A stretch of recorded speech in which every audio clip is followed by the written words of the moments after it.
Namaskar, I'm Manoj Kumar. Welcome to in the program Press Meet. In this program, we cover press conference, media interaction, and a speech of the chief guest at the program. So, without spending so much time, let's go to the event. नहीं, देखिए सरकार का तो programme ही नहीं है।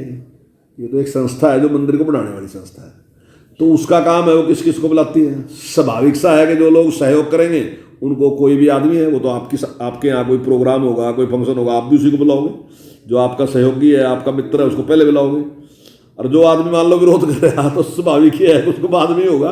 तो लेकिन वहाँ जाना मतलब ऐसा नहीं कि आप निमंत्रण देने के बाद ही क्यों जा रहे।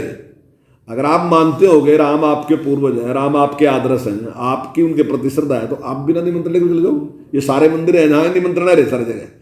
अब इतना बड़ा कुंभ भरता है और करोड़ों लोग आते हैं, कोई निमंत्रण देने जाओ। मेरी आस्था है, मैं गंगा में स्नान करूंगा, मैं चला गया वहाँ। तो ऐसे और भी जितने मंदिर हैं सारे, विश्वनाथ जी भगवान का है और दूसरे मंदिर हैं, तो सारे के सारे लोग अपने आप ही जाते हैं। तो राम मंदिर में जाने में क्या दिक्कत है, वहाँ भी सब के सब जा सकते हैं। तो वहाँ कोई जाने पर रोक नहीं है। तो स्वाभाविक है जो लोग जुड़े रहते हैं तो उनको कहते हैं कि भाई आप इतने टाइम से हमारे साथ लगे तो आओ और यहाँ करेंगे। तो मैं नहीं समझता कि जाने में तो किसी के भी रोक नहीं है। 47 तक भारत को विकसित राष्ट्र बनाएंगे और उसके लिए हम सब मिलकर काम करेंगे। अब बहुत सी चीजें थी, जैसे खुले में शौच जाना था, आज समाप्त हो गया। अब जैसे गैस थी, सबके यहाँ नहीं थी, आज सारे के सारे। ऐसी प्रकार से पीने का पानी था, एक टारगेट रखा ना, ये चीजें दूर करेंगे तो वो दूर हो गया। अब जैसे आयुष्मान है कि कोई भी आदमी बीमार होगा उसकी गारंटी, ऐसी बहुत सी योजनाएं सरकार ने चालू कर दी। तो विकसित देशों में क्या है, वहाँ इस प्रकार की चीजें हैं, तो हम उस दिशा में बढ़ना शुरू करें। स्वच्छ भारत के लिए जिस प्रकार से हम मिलके, देखिए जनता को उत्साह में लेके आना एक लीडर का काम है। वो लीडर उत्साहित करके जनता को उस दिशा में लेके जाएगा।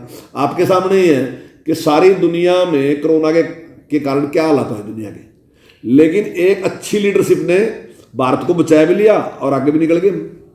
हम उसमें कहीं भी पीछे नहीं गए, बल्कि उसमें से आगे निकल गए। बहुत सी चीजें उन्होंने उस मुश्किल में हमने शुरू कर दी, वो आगे भी उससे हमारे काम है। जैसे ऑनलाइन चीजें हैं, पढ़ाई की भी बात भी है, मीटिंगें भी ऑनलाइन है, ये बहुत चीजें हमने मजबूरी में शुरू करी, लेकिन आज ही वो हमारी तो मतलब बात ही है कि लीडर किस साइड में लेके जाना चाह रहा है। तो लीडर का काम है कि जनता में उत्साह भर के सहयोग से, और अगर आपने विकसित भारत बनाना तो केवल सरकार विकसित नहीं बना सकती, जनता और सरकार मिलके बनाएगी। और मैं समझता हूँ वैसे तो सारे कामों में ना जी, अगर जनता और सरकार मिलके काम करेंगे और वो कहेंगे ये मेरा काम है, मैंने अपने देश के लिए करना, ऐसा एक भक्ति का भाव जब पैदा होगा ना, जहाँ देश विकसित है वहाँ इसी प्रकार के भाव से ही देश में तरक्की की। तो यहाँ भी उसी प्रकार का भाव आएगा तो निश्चित तौर से जो लक्ष्य माननीय प्रधानमंत्री ने रखा 2047। देखिए हमने कहा कि अभी तक हमने किसी को भी आमंत्रित नहीं किया, निमंत्रण नहीं दिया किसी को। जनरल सूचना सभी को थी कि सब लोग आ सकते हैं। आमतौर पर जो लोग शिकायत कर रहे हैं तो उनको लगता है कि वहाँ तो सारी स्पीच भी प्रधानमंत्री जी की होगी।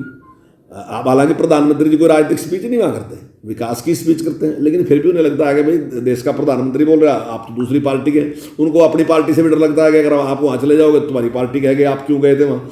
समस्या तो उनकी अपनी थी, लेकिन वो ठीकरा जो है सरकार के सिर फोड़ रहे थे।